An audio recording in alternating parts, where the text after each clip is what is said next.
following is a local resident producers program. The program content is the sole responsibility of the producer and does not necessarily reflect the views or policies of CATV2, Oshkosh Community Media Services, the City of Oshkosh, or Time Warner Cable.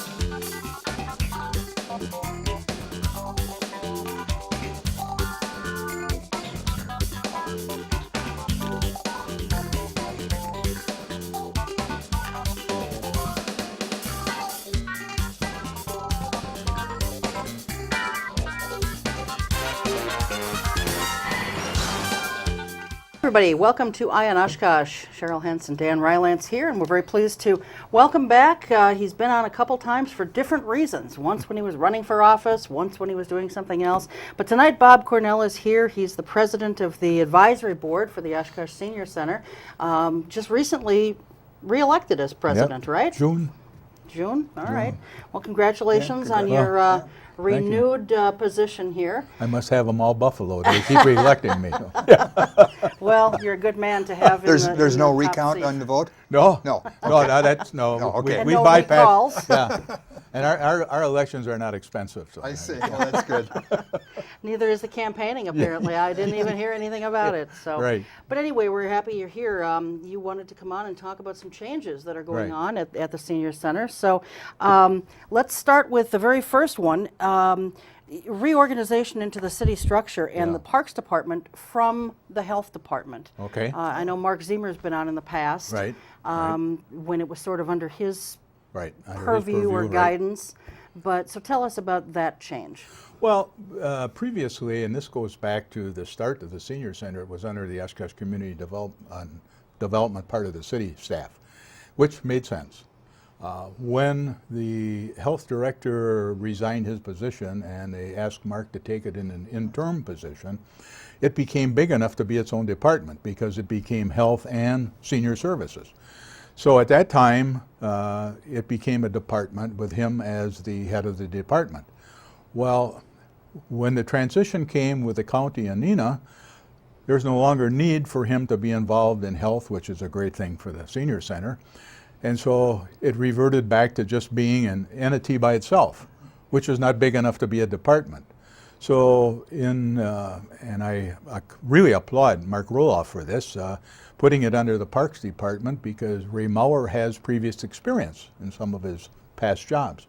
And I had invited Ray into our last board meeting, which he graciously accepted. He met all the board members. And he was excited by what he saw, what we do, how we operate, and so forth, and had some great ideas for the future that he shared with us. So I think when you look at it, is it for the positive, is it for the best? I see a great future under the structure with Ray as the department head, Mark as the senior services director, and it can't help but go up in my estimation. So the Senior Center, just to kind of recap, is now under the banner of the Oshkosh Parks Department. Correct. Okay. Correct. Right. And so if there's questions, concerns, whatever, and they can't get them addressed by going to you folks, they can always contact Ray at the Right. Parks Department. And Ray is great, especially some of the things he mentioned about the CIP. You know, when Mark came on, he came out of, he worked in Appleton, came out of Menasha, never worked for a city or municipal government, and was basically kind of lost in the shuffle in the system. And when I came on board, we used to talk because he knew I was always involved in something with the city. And when first time I mentioned CIP, he had no idea what I was talking about.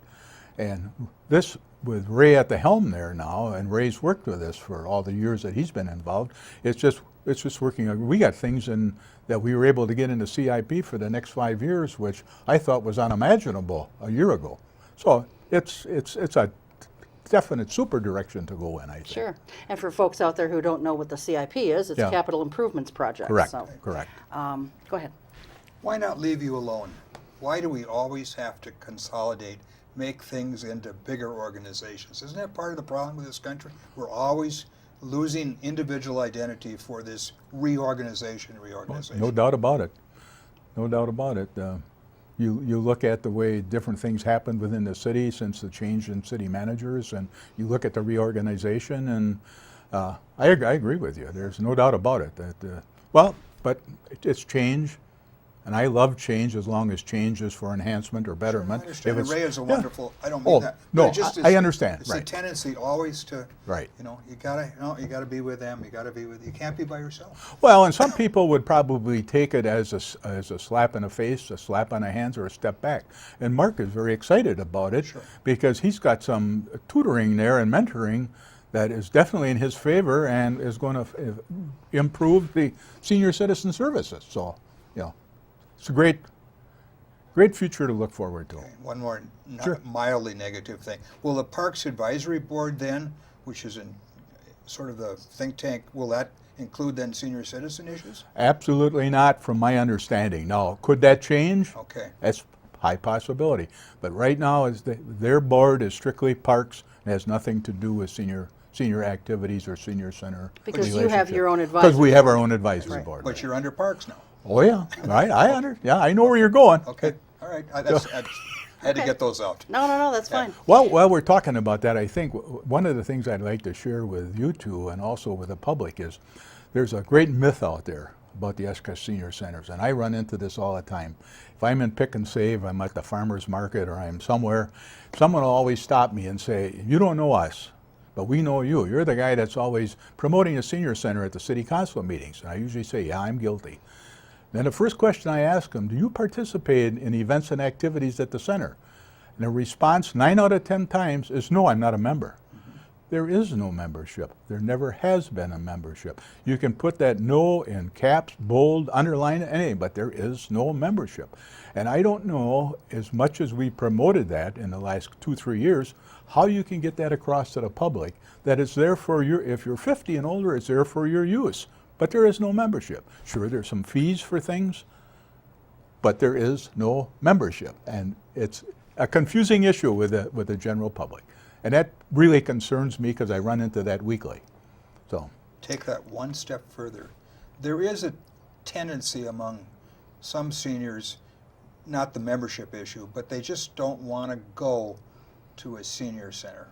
It's like, they're... Well, they don't want to think of themselves as seniors. Thank you. Amen. Yeah, isn't that part of the issue too? Run into that quite a bit. Yeah. I'm not old enough for that. How old are you? I'm only 74. Yeah. I said, Exactly. well, I don't know. When I was 74, I was very active in the senior center. Yeah.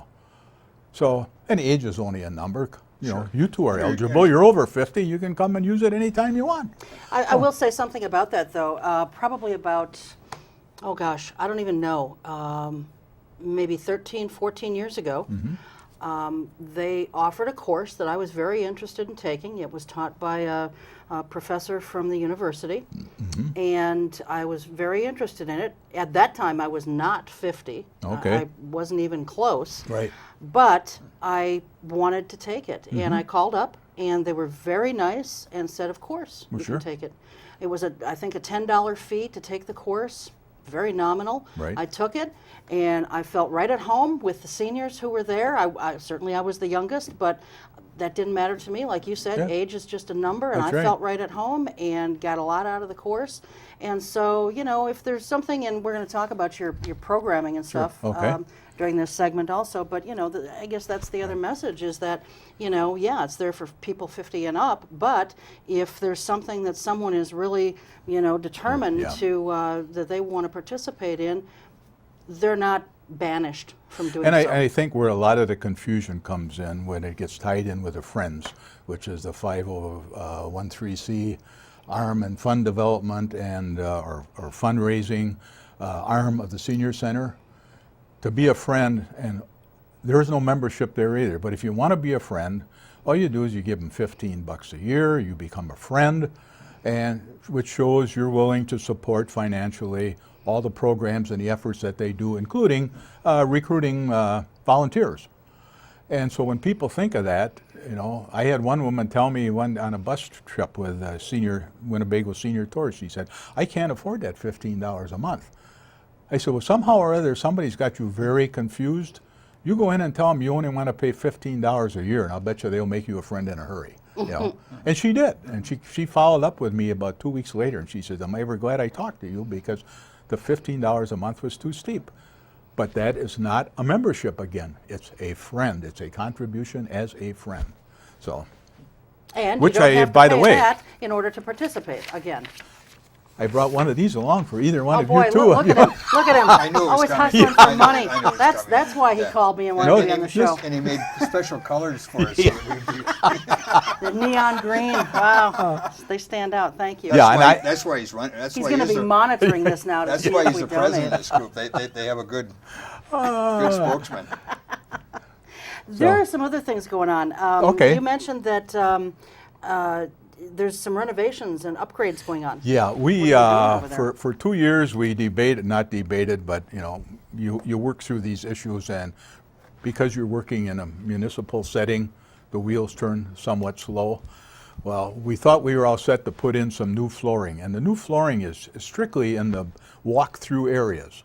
It's not in the classrooms, it's not in the offices, but the flooring where you walk through obviously gets beat up because it's, there's how many hundreds of people going in there every day. And it was horrible. I was almost embarrassed. I took a couple people in there for tours when we wanted to interview them for a position on the board. And it's embarrassing to look at the mess that thing was in. So we finally, we got the city involved. They put it out for bids. And the council approved the spending. It was part of the CIP also, but they approved it in April. And in the first week of June, we shut down one building for 3 days and did that building. The second week, we shut down the north building for 3 days and did that building. And all the painting is done. We did totally repainting to match up with the carpeting or flooring. The south building is like a laminated wood flooring, but a non-slip situation. In the other building, it's a carpet that's put in tiles, because we're looking at long-term total renovation and expansion of that building. And these tiles, if we decide to change things, they can be picked up and moved and put anywhere. So, it's a good economical move by using that. So that's all in. The painting is just about all done. There's a few things. And the thing that makes me so exciting, all the junk is off the walls. We used to have bulletin boards that ran from one door to another door. Everything's off the walls. It's going to be very selective of what's going back. We got some artwork that's going up. A museum is giving us some pieces to put up to make it look a lot better than it did. So there's a lot of things going on in that aspect. So. Good. What's the free lunch day per month? Is that once a month? It's once a month. Okay. It's generally, and I'm going to say generally because it gets a little confusing. Okay. It's generally the last Thursday of the month. Okay. Now, July, again, is a little bit different. The last Thursday of the month is the EAA month. And Okay. Wisconsin Warmers, who do all their quilting and things there all year long, have their annual state meeting and sale of quilts. They have to do it on a Thursday. So this month, the lunch is the third Thursday, not the fourth. And there will be people standing outside in the fourth waiting to get it, I'll guarantee you that. Yeah. It's a wonderful meal. I've seen you Yeah, there it's- in the yeah, past. Tell folks about it, because I don't think a lot of people are aware of it. Well, you go in there at noon and they set you down and they call by table. Yeah, right. Because there's so many people there. And last time, they had wonderful hot dogs. Yeah. I wanted more, but I didn't ask for another one.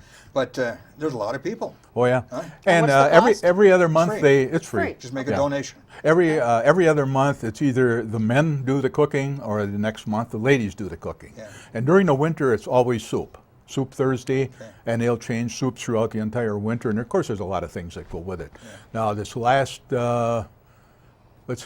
month, the women had hamburgers. Okay. The month before, the guys had hot dogs and chili dogs, which were out of this Right. world. Yeah. And this month is brats by the guys with summer salads and all that sort of stuff. And it's only a donation. Right. We have a difference of opinion on that. I get goose pimples when I see somebody throw a buck in for what to me is a $6, $7 lunch. But we're not there to make money. Yeah. All we want to do is cover the cost of the food. And if somebody comes in and says to the person at the table where the basket is, I just can't afford to pay. Yeah. And nobody's going to say, well, go on home. You just go in and you get your stuff and you keep on going. Are you break even on donations? Generally, we cover the cost of the food, and that's all we, this is a fellowship thing. It's Right. not a money-making event like some of our other events are. Sure. But now, the interesting that I found was this last week on the Hamburger Day. I got there, I was at a meeting there. I left at 11, the parking lot was full at the North Building already. I went and picked up my wife, came back. We got there about 11:30. There wasn't a chair or a table left. No. So I went over to Judy Brewer and I said, we got to set some stuff up here. So she said, I'll get Randy. Well, I helped them set up tables and chairs. And by the time we had it set up, we set up, I think, 6 tables. They were full. They haven't even started serving yet, and those 6 were full. So, Be there 11:30 early, right? well, that's what I get a kick out of, I've argued for years because I'm always after the council and the city staff come on in and join us. Mark Roloff comes over. Steve Herman's been there. Burke and his wife were there the last time and sat and talked to us. So they do participate once in a while, but that's a good way to get it out in front of the public that, if they're supporting us, why can't you? The only problem is people that work probably don't get off till 12 o'clock, so they get over there at 12:15 and they get turned away. There's no food left. It's too late. Yeah. So, and a kitchen isn't that big that you can expand anymore, which is one of the reasons we want to expand that building. There's a full kitchen in the other building, which AdvoCap uses for daily meals, but we want to get a full kitchen in there so when we do these type of events, we don't have to work out of cookers and all that sort of stuff. Sure. So And so that's in the, is that in the annex building or the main building? that's in the north building, the annex building. Okay. Right. All right. Okay. Right. You had mentioned that you wanted to talk about the relationship to the Committee on Aging. Right. That apparently there's some confusion there about, any kind of a relationship or non-relationship. So what are your concerns there? Well, for years, since I've been involved, I would say it's kind of convoluted. If you look at their charge and their bylaws, it says that they will appoint the board of directors for the senior center. They've never done that since they've been in existence. So when we took a look at our bylaws and making some changes, we had a constitution that was ridiculous for an advisory group. So 2 years ago, we rewrote that constitution and put it into bylaws, had Lynn Lawrenson sign off on it, that everything was legal. And we eliminated that to the point where it says they shall be advisors to the advisory board. In other words, we'll submit the names. Just to step back a bit, our governance committee goes out and recruits people. The vice president chairs the governance committee. Then there's no vote on whether they will come in as a board member by the entire board. If the governance committee approves it, they're in. They just get accepted we work from June 1 to May 31st. Okay. So they'll come in for the last meeting in May to get introduced, and then in June they'll start. So according to what was legal, quote, by the Committee on Aging was, we were always wrong because they were supposed to be coming to us and saying, these are the people you're supposed to have on your advisory board. And nobody could care less. No, none of them on there even knew who half of us were. So when Harold Singstock became president, I got pretty close with Harold. And so we sat down one day and we said, something's got to be done because he wasn't satisfied with it either. So they rewrote their bylaws and part of their procedures. And we sat down with Lynn again, and is this the legal way to go? Got the situation resolved. And so the sad part is, Harold resigned, 4 other people resigned. They've got all these openings. They got all people on there, so now nobody knows where we're at again. We're back to square one. But I see it resolving itself. I had the opportunity to sit in a Committee of Aging meeting in June. And they had a facilitator there, a professor from the University of Wisconsin, to sit down and get these people all on the same page. Where are we going to go? What do you want to do? Where do you want to go type thing? Very interesting hour and a half. I was very impressed with the way he handled the thing. And I can see the direction is really going to turn around and things are going to change. And we're going to get this thing resolved once and for all that, yes, we pick our own people. They look at it and they say, fine, you're just one area under our jurisdiction. Because the Oshkosh Committee of Aging is the greater Oshkosh area and everything. Housing, senior services, health, you name it. So we're just a small fraction that fits into that category. And so if we can just get that straightened out so we can, let's say, retain our autonomy and handling it the way we want to handle it, everybody be happy. Sure. And Dan will be happy too, because he wants you guys to retain your autonomy. But this is interesting. Now, earlier we talked about you being under Parks. Yeah, right. But now you're under some other group as Oh, well. that's right. That's right. It's Anyway. it's kind of messed up, isn't it? Oh, but he's going to straighten it out. Oh, yeah. Bob will get Yeah, it tell squared me away. about it. Before we talk about Sure. the things going on there, Yeah. I want to address one issue real quick, because we talked about who can use your services and programming and this kind of thing. What about, I mean, obviously it's called the Oshkosh-Seniors Center, Right. which I don't know why it's seniors plural. It's But weird. You don't but even want to go there because we spent 2 years on that. That could So, be another hour program, yeah, probably. amen. But it's for citizens in Oshkosh. But if people who are coming from, say, the town of Algoma, the town of Omro, the town of Oshkosh, Sure. they can use the services and programming there, But but you- is there a cost? Yeah, you rub me the wrong way when you bring that up Okay. because I'm sorry. 3 or 4 years ago, if I paid $1 fee for something, if you came from a township, you paid $2. It took me 2 years to get that reduced to only 50%. Now they only pay $1.50. For an example, in our health and wellness, to use the exercising center, I pay $10 a month. If you live at a township, you pay 15. A couple of years ago, you paid 20. Now, I'm a very strong believer that it's utterly ridiculous to discriminate people against that live outside the city limits. It's there. Use it. How many more people are you going to bring in if you offer them the same opportunity? And if someone's living on the, say, the east side of Oakwood and the west side, if he's on the east side, he pays $1, and if he lives on the west side, he pays $1.50. No, what sense does that make? You know, because one's in the town of Vinland, one's in the city of Oshkosh. And a county, well, they throw in around $40,000 to $44,000 a year into our budget, which basically pays for the nurse, but they're still contributing. And these people are paying taxes into that, which are supporting us. So why not give them the benefit of the doubt?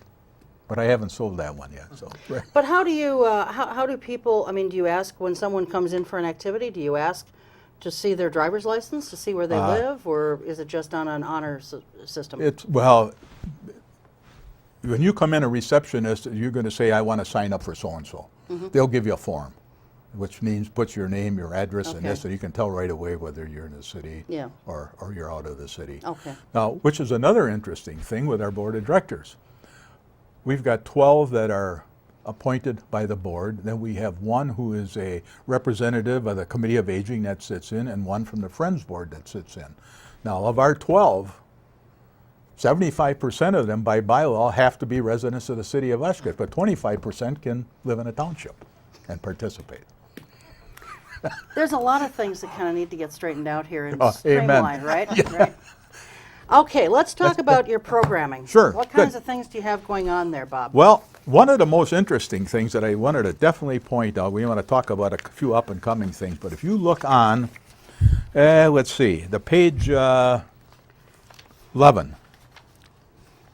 this RSVP AdvoCap. Okay. This is going to be a very new partnership for us, but I think for all of us on the board and for the staff, this is going to be one of the most exciting things to get as many people involved as possible. First of all, AdvoCap provides meals at the center every day, but they're going now with this senior volunteer program, which is the RSVP, and they're looking for obviously opportunities for volunteers and so forth. And I think that those of us who are really involved look forward to an excellent relationship here and how this is really going to get off the ground and help Oshkosh a great deal. So that's one of the exciting things that's coming up. Okay. The other thing is, we talked about the cookout. We don't have to look at that. But if you look on page 14, these are two of the events that are annual events. They're coming up. The Fall Family Fun Fest is coming up in September, and it's always on grandfather's or grandparents' day. Okay. And it's just amazing because we have numerous activities and games for kids with just multiple prizes. In fact, last year I gave Bob Peschel a bad time because his kids won so many prizes. I told him we didn't have enough left for anybody else. But it's a great event. There's music, there's raffles, there's you can bid on silent auction type things. There's food. It's just a great fellowship. And then in October with the Granny Smith run, that's one of the second biggest fundraising events. And the only member of the council I can get involved in that is Tom Peck, because I guess he's the only runner. So, and again, it's do you want to support it or not? Okay, I'm lucky if I can walk from here to the parking lot. But I spend my $15 just to get a T-shirt to help them and be part of it. And but it's a great. Those two are two great events that are coming up and that we're really starting to push. Okay. So I think all council members should sign up for the 1 mile walk, don't you? well, Sure, let's get them to do I it. suggested they spend $10 a month for exercising. Really? All right, and there's just a lot Oh, of there's stuff just on here. There's a there's so ton many of things in that here you guys that offer. right. And folks can obviously go online and look at this, and we've got the website that we've been putting up. You can access it through the city's website. Sure. You've also got your own Facebook page. Yeah. Oh yeah. So you can access it there. And this whole thing is online. Oh, definitely, And if you want a hard definitely. copy version of this, it comes out monthly, I'm assuming? Yep, Yes, it does, monthly. every month. And it's free. Right. You can pick it up. There's some down at City Hall that you can And get. then on the back, you can see the staff, the center Yep. board, the Friends board, the Oshkosh Committee of Aging. I always tell them I wish they'd take my name off of there so they wouldn't get the telephone calls, but that's all right. What the heck? That's all Yep. part of the. Yep. Or you can just So- go to the senior center and get one of these. Oh yeah, they got them, and that's the reason I brought this along. I had talked to Stu last Saturday at the farmers market, and he was telling me about this experience. There's 5 or 6 pages in there that are dedicated. up. Okay, that are dedicated to the senior center. There you go. And it talks about all the events, and there's a couple of very good articles in here by Julie Kiefer, which is our fund development and marketing. OSC encourages wellness. Excellent written, tells you about a number of things that's going on. Spotlight seniors on social wellness. And this is coming up by the Northwestern every month, which is a free, let's say it's not actually a newspaper, it's only 8 pages, but it's all over. It's an We have it at the insert. senior center, it's at a lot of grocery stores, it's, you can pick them up anywhere in town. Okay. And I complimented Stu on that after I saw this first issue, because they're sure doing everything they can to help support us. In fact, they're going to be one of our sponsors for the Fall Fun Fest this year, among others. I hate to single just one out because there's so many, but I was pretty excited when we talked about that last Saturday, because this was the first year that they're doing something like that. So there are 2 great publications out there for anybody that wants to pick up any kind of information as far as the senior center is concerned. It's there. So. Okay. Other ways, we talked, this new relationship that you have with AdvoCap. Yeah. We've talked about that and how people can get involved in volunteering. Sure. Are there other things that folks can do to get involved with and or volunteer at the senior center? Oh yeah, Jane Wells. Jane came on board back in March or wherever, and I just made a few notes on here that right now we have 422 volunteers. Wow. And in 2011, which are the last numbers, there was 26,000 hours were volunteered by these people, and the monetary value that's assessed to that by the National Organization of Senior Centers is $16 an hour. So in 2011, we saved the city budget $419,000, where if everything had to be done by paid staff, we couldn't afford to do it, because the city only funds now like about 62% of our budget. The rest we handle by ourselves. So the volunteers are so critical, and it's kind of a sad situation right now. Library's looking for volunteers. The Grand is looking for volunteers. Everybody needs volunteers. Evergreen, Bethel, everybody needs volunteers. And you can't go in front of people with a guilty conscience that, hey, we need volunteers, because we know everybody does, but your forte might not be in the health arena for volunteering. But boy, have we got things you can do to help the senior citizens for volunteering. All right. Well, thanks so much for being here and sharing things Okay. about the senior Well, center with appreciate us, being here. and for reaching out to us. And feel free to come back anytime and Okay. talk to us about things going on. So if you want to get involved or you have questions about the Oshkosh Seniors Center, please give them a call or go online and check it out. We're going to take a real short break. When we come back, we're going to find out about an urban community garden and efforts that are being done to start and promote that. So we'll be right back.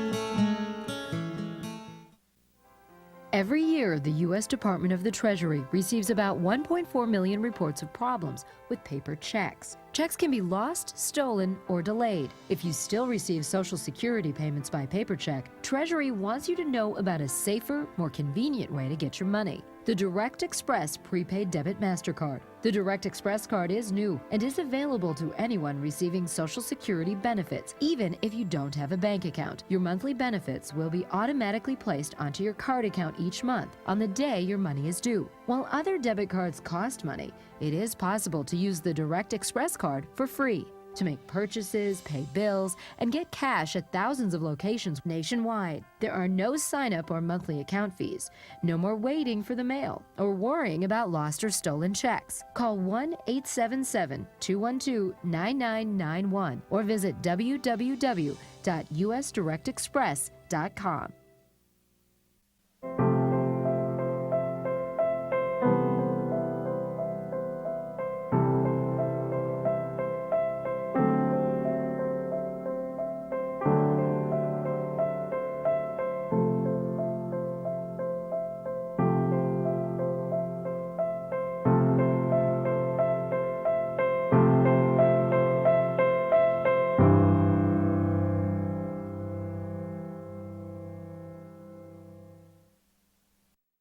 And welcome back to the second half of Eye on Oshkosh, and we're joined now by Joshua Nelson and Amber McCord. They are here to talk about the Urban Community Garden, and if you don't know anything about it, that's fine, because there's probably a lot of people who don't, but that's why these fine folks are here. They're going to tell us all about it and how you can get involved in it and what it does, what it means, all that kind of good stuff. So thanks to both of you for being thanks here. for coming. We appreciate it. Yeah.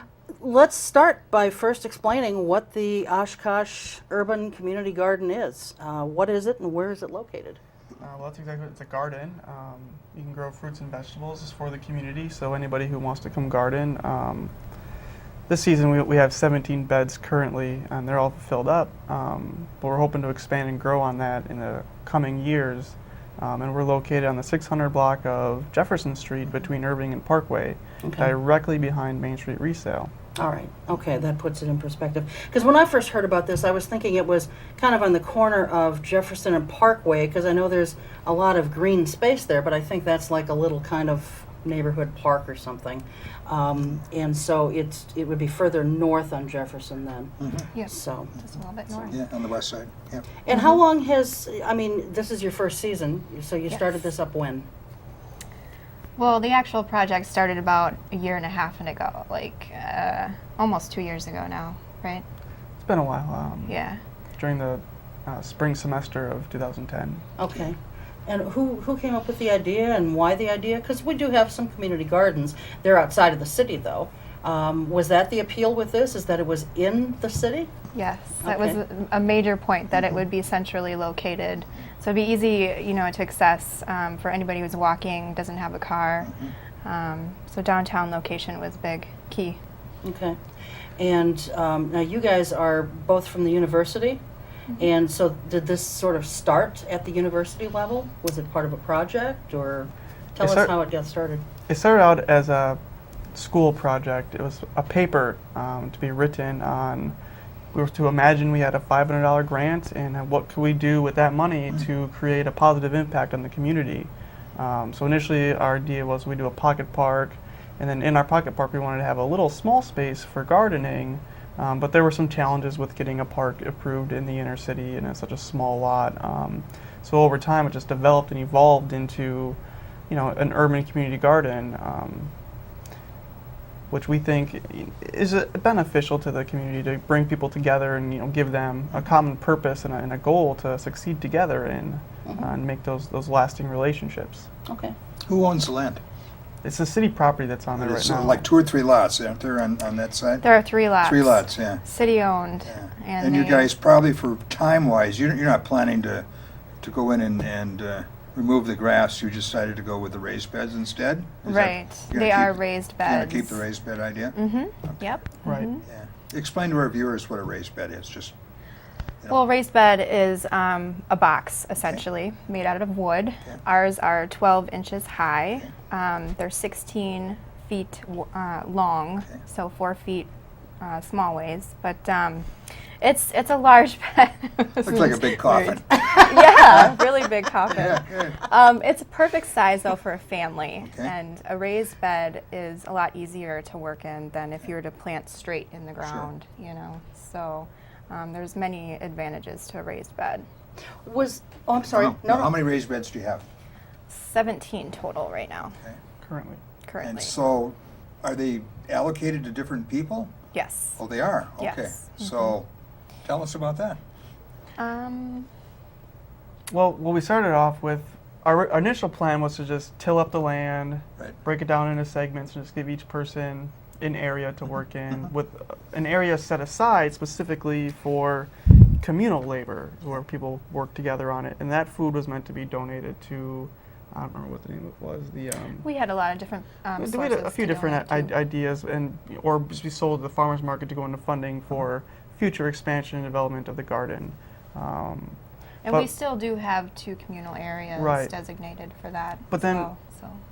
we decided that we would change to the raised beds and just have 2 of them specifically for communal work and gardening. Okay. So the others then are owned by an individual family or an individual, or?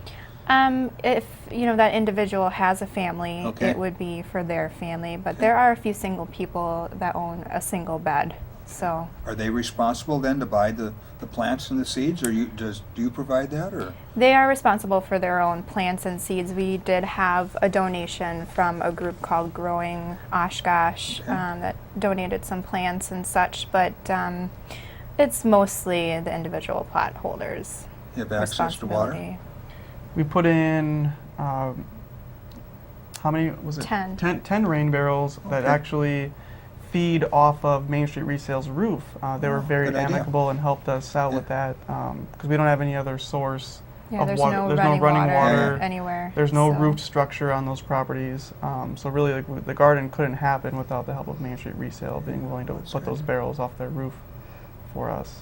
Still been water tough is in with, short supply. this Yeah, I was summer. just going to say, It's it's been been very tough. tough. It's Yeah. been a huge challenge, Yeah. actually. And, it's awesome that we've been able to survive this Yep. huge drought because, we've been lugging water, and Yep. the people who don't have cars, we've been watering, those people's beds as well. So it's a great thing. What? Give us a picture of the average sort of person who has a bed over there. Young, old? Is it families? Is it individuals mostly? Give us a portrait of it. There really isn't any specific thing you can point out and say this is the normal person who has a bed there. We have some families, some individual people, some young, some old. We even have a disabled couple who has. We built the bed for them. It's about 4 feet off the ground, so they can access it from their wheelchair and plant their fresh fruits and vegetables right from there. So really, the gardening is for anybody and everybody. If you want to garden and you're passionate about it, you can definitely get a bed. And you don't have to be, young. You don't have to be old. You can just be who you are and come get a bed. And if you're on the fence about it, you're not really sure if it's for you. This is a good opportunity to come try it out. You provide the beds, though, right? We have built all 17 that are up there. We encourage people who want a bed to get involved in the building and the filling, because obviously the filling, you got to fill them in with Yeah, dirt. I once you noticed there's build them. been loads of dirt have been, and some mulch, I think I've seen. Yes, Yeah. yes. Yeah. The loading of the wheelbarrows is the main. How many people do this? How many? It's only you two, or? Oh, no. No. We had on our build days at least 10 to 15 did. people Yeah, come quite out a few and people build came the out and beds. came together. We had we were just in our meeting stage. We had a lot of potluck meetings. People brought food and we all talked about what we wanted to do and things like that. And then a lot of those same people came out to the build days. So it was really awesome to see people come together, as friends and neighbors. Where do you go from here? Well, we're looking to expand, Okay. hopefully 40 beds or more. Because you do have 3 lots. There's a huge empty lot to Yeah, the there south are. of us right Yeah, now, yeah. so we could expand it potentially next summer. So we're hoping that people hear about this and Yeah. they want to come and I think it's a great idea. garden. Absolutely. Yeah. Yeah. When I was a kid growing up, we had a garden in our backyard, and my brother and I helped take care of it with our folks, and that was always a cool thing to do. You know, I'm sure, what's the advantage? I mean, obviously, if someone lives in an apartment, they don't have, you know, land that they can turn into any kind of garden space.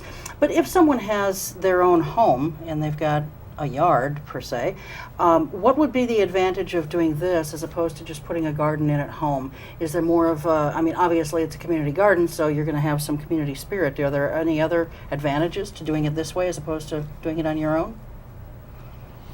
Well, all of the materials, such as the soil, has been donated, so that would be a plus. I mean, the soil is a really nice garden mix soil, so they wouldn't have to necessarily purchase that on their own. Also, you know, we do a lot of trading. We're already talking about let's trade radishes for carrots kind of thing. You know, if somebody doesn't grow something in their own private yard, you know, they're not going to have access to that if they do it on their own. So it's a plus too. Okay. The communal beds that you have, so you're giving to both the farmers market and to, I'm assuming, the local community pantry, the food pantry? Actually, we were thinking the Second Harvest. Okay. Or St. Franciscan, what was it? St. Francis? I can't remember the name of it, but they cook the food for the people. So, because it's kind of hard for people that would go to like a pantry to know how to use some of the vegetables, you know what I mean? So they might just go rotten or, you know, spoil. So. Okay. For the two of you, what is your interest in this? You know, we see a lot of young folks, especially, who are getting into the sustainability factor of things. Is that what the draw is for the two of you, or is there something else above and beyond that? Yes to both. So I'm kind of personally, I promote sustainability in my own home, and I encourage other people to do the same. Especially with the stormwater runoff, we're saving a lot of stormwater runoff with the 10 barrels we have. That's about 550 gallons. And obviously the healthy fresh fruits and vegetables for people, that's an advantage for that, for them personally. And then also just the community building aspect of it is important to me too. I mean, I love my neighbors, but they're in their 60s and 70s, and I mean, I can't really interact with them interpersonally. I can say hi to them, but I don't really know them. And I live up on South Park, so there's not really a good place for me to go and garden and meet people. So I think that it's important for people to have that avenue to approach and meet individuals in their community, because it's one thing to live next to somebody, and it's another thing to be that person's neighbor. So that's what we want to encourage. Well, plus here there's a spirit of like-mindedness too, and so you've already got that sense of familiarity there. So. Yeah, that Do you share his response, or do you have other response? Or? It's similar for sure. The sustainability part is big. I mean, the stormwater runoff for sure. But the health aspect, you know, I mean, you don't get to choose what you buy in a grocery store. You don't know where that food came from. You don't know how it was grown. You know where this came from, all the way down to a seed. You know where it came from, how it grew, and then, you know, even just that knowledge of, hey, I grew this on my own. You know, it's a big empowerment. And so there's just the sustainability part. There's a community part, a social part, the connecting with people. There's a lot of different things that come about. Do you have rabbit problems? In my house, I have a huge rabbit problem. But at the garden, we actually got this. We have more squirrels than rabbits, actually. But we did get some net type stuff. It's to put around the beds to help deter. There's no such thing as a garden-proof or a rabbit-proof garden. I know. But we've taken measures that the best measures. I know we that's a can little to contradictory to prevent sustainability, but we'll let that go. yes. Well. Yeah, no, I'm saying that. Yeah, we just put up some fencing like around the beds, and it's been pretty good. So. You don't see people raiding your gardens at the end. I suppose it's too early to say right now, but that's Yeah, another it's a little problem. early, but Yeah. a lot of people were worried about vandalism, Yeah. and there hasn't been any. The squirrels only, Yeah, but Go ahead. I have a corner lot with a lot of flowers, and they're pretty generous in picking my flowers on a regular, but I don't say they do like the flowers. We have a little flower bed also Oh, you there. do? I don't know if you Yeah, know that, yeah. but the Oshkosh Garden Club did Okay, that, yeah. so Okay. it's really nice of them to donate their time. And This is just off, just thought of this now, but down at, is it Bella Vista or Buena Vista? The Mercy, old Mercy Bella Hospital? Vista. Okay. Mhm. They have 3 lots behind, over on, between, I think it's on Grove, and they've tried to sell those as lots commercially, and no one wants them. But it's a huge area, and they cut the weeds once a year. But you have all these senior citizens in this place, and there are a lot of places where they get them to do gardening. I've seen this in different senior centers. It would be a wonderful site. They could give you water. You could have the people that are residents there. They could go out. Maybe it's too big, but you know. that's a good idea. Even a few raised beds there. I think a lot of those senior people would really enjoy and get a real enjoyment out of gardening. A lot of them have been gardeners, and they got that Right. space there, and they're not using it for anything. End of editorial. Uh, Good idea, though. huh? It is. That's Yeah. a great idea. That's a really good idea. It's all about location, for sure.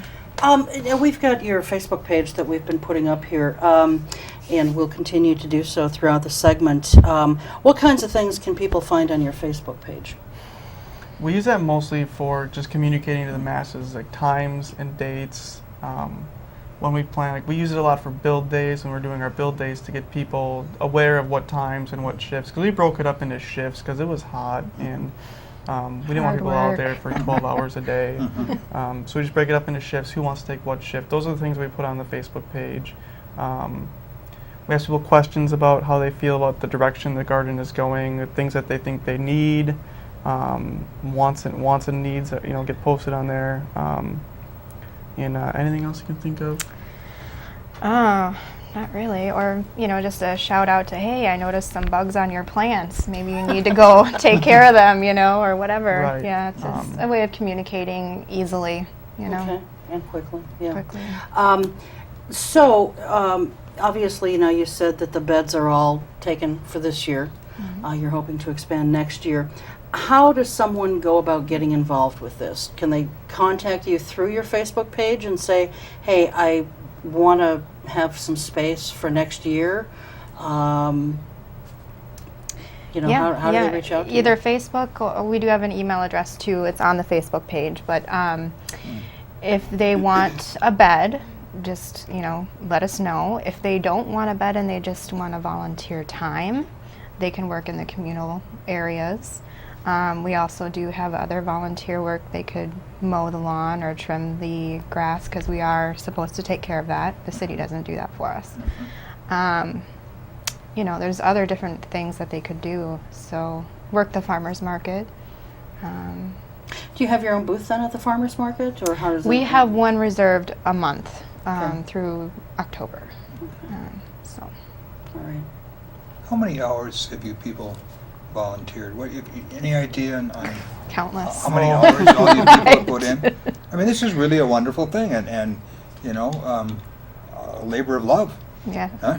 Yeah. Right. Well, I mean, I never really counted how many hours. To me, it wasn't about the hours. No, I understand, but It was, we have viewers, and I'm just trying to get a sense of how many hours, how many people did this. Well, in the beginning, we had a group of 4 or 5 students, Okay. and we met weekly Uh-huh.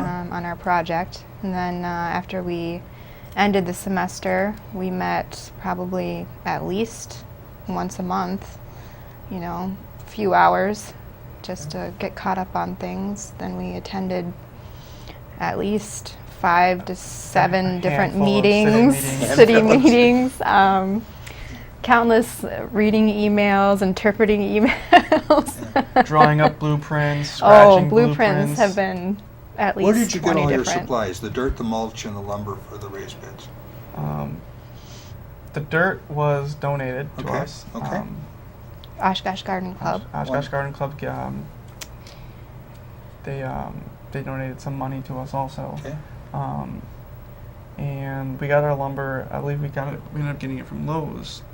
Yeah, from Lowe's. The city did some funding for the project. They did it through a Great Neighborhoods program. I'm not sure. Are you familiar? Yeah, Okay. yeah. So they took funds from that, and we purchased lumber, some other miscellaneous supplies, but they gave us a dollar amount and said, you know, what do you need it for? And we told them this is what we need. So right now, as it stands, we have funds left over for next year to follow through with expanding. So also was another donation from Oshkosh Area Community Foundation. So. Okay. Yeah. Well, it's nice to give So them you've plugs. done fundraising and all of that too? Not really. No? We just kind of spread the word, and they were like, "Here's some money," you know. Our seed money got started. We entered the Creating Stronger Communities contest through Okay. the American Democracy Project Okay. from the university, and we won second place in that contest, and we were granted $500. Oh, okay. Or it was 500, right? 500. $500. So you're contest winners too. Yes. Yes. And we took that money and we just put it towards the beds and the dirt and things like that, and the tools for gardening. So that's pretty much where all of our money came from. Sure. And we're hoping to do more fundraising through the farmers market and through word of mouth. And hopefully, if there's anyone that wants anything to donate any money, you know, to the garden, you know, it's definitely helpful, and you know, we're willing to accept that. What things did you learn that you didn't expect to learn on this project? A couple of surprises.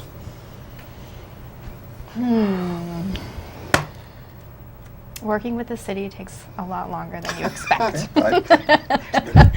There's a lot of revisions and revising of things, but it works out in the end Okay. eventually. What else? I was going to say it just about the same thing. You can? I mean, I don't want to make it seem like the city is difficult to work with, but I mean, it's definitely not. I mean, there's a process, and you have to go through that process, and there's a lot of steps to it, and there's definitely a lot more steps than I thought. I thought we were just going to go like, hey, City of Oshkosh, we want to put a community garden here, and they were just going to go, okay. Remember when literally we thought last spring semester we were going to build that summer. Yeah, so it's been a while, and you know, going through the process, I mean, it takes time. It takes dedication, definitely, but maybe the process is good because it weeds out the people who aren't serious about, you know, their project or whatever. And you work out stress by working on the beds after you had to go through all of this. Absolutely. Well, and it's not just the city of Oshkosh. There's bureaucracy and paperwork, no matter what community you're in. Sure. And so, both of you have a great deal of perseverance and passion for this, and so that's. And it's got to feel good, doesn't it? Yeah. I mean, Absolutely. yeah. When I pull up my car and I get to see the garden and people are there gardening, like I feel good, like I did something good for the community, Absolutely. and then they feel like they're doing something good for the community too, I'm sure. And Good work. We've got a few minutes left, and I just want to talk about rain barrels for a minute, because you've mentioned that as far as how you're watering the garden. And as I drive around the community, I don't see a lot, but I do see a few homes here and there that have rain barrels in their yard. Can you just briefly tell us, if someone wants to set up a rain barrel in their yard, what are some steps is it fairly simple to get this started? Do you need to work with the city to get a permit to do this? Do you know? If you don't know that, that's fine. But how do you go about setting this up? well, I'll tell you what I did for my rain barrel. I took some mason bricks and I just set them in my driveway to help level it out. I took my jigsaw and I cut off my downspout and I put my rain barrel on the bricks, and I was done. And then to get the water out of the rain barrel, see, I obviously don't have one. Right. To get the water out of the rain barrel, to water the garden, water the lawn, whatever you want to do, how do you go about doing that? Well, that really depends. Me personally, I was really excited to get my rain barrel started, and we're expecting rain that night that I got it. So it did, Oh, good. and it filled up in like 5 minutes. It was full. So most people like to put a spigot on their rain barrel, and you just go to the store, you purchase a spigot, you drill a hole, you put it in, you fill it up, you turn the spigot on, you get water. But I don't have a spigot, so I just dip my bucket in, fill it up, and carry it. Well, my yard's not very big, but I just carry it to my backyard. I dump it on my plants, and I'm good to go. If you purchase a commercially made rain barrel, a lot of them come with a spigot. Some don't, but some do. It all depends on like really what you want and what you're looking for. But if you purchase an actual rain barrel from Lowe's or Fleet Farm or whatever, the chances are it has a spigot, and you just can attach your hose if you want to, or you can just pour it right into a watering can or a bucket, or whatever you want to use. But you don't need any permits to install a rain barrel at all. But there are discounts on your water bill. I don't know if you're familiar with that. No. You can somehow register it with the city, and they give you a discount on your water bill. Oh, it's not a huge discount, but it is something small. Every little bit helps. Yeah. Right. Yeah. I think over the 3 months, because what they do is they base on what % of your roof goes into your rain barrel, and then they factor that off what they're charging you for the storm. Because they pay on their water bill for stormwater runoff. So they take your whatever % of your roof I don't know the exact mathematics of it, but I average about $1 every 3 months. So whatever % of your roof is going into the rain barrel, they take that off what they charge you for the stormwater runoff. But then you're also saving on your water bill by not having to consume that much water too. So, Exactly. so there's additional savings there. Exactly. Right. So there's savings on top of savings. And, Yeah, exactly. And also because the reason they do that is because they don't want the stormwaters from the drains going into the lake. So if you have a rain barrel, you're preventing that much water from going through the street, picking up oil and antifreeze and whatever else we'll throw into the street, making its way to Lake Winnebago. So that's positive too, and that's priceless. So Sure. How do you keep good soil in a raised bed? Do you have to compost. Okay. I haven't constructed it yet, but there will be a compost bin at the garden. Okay.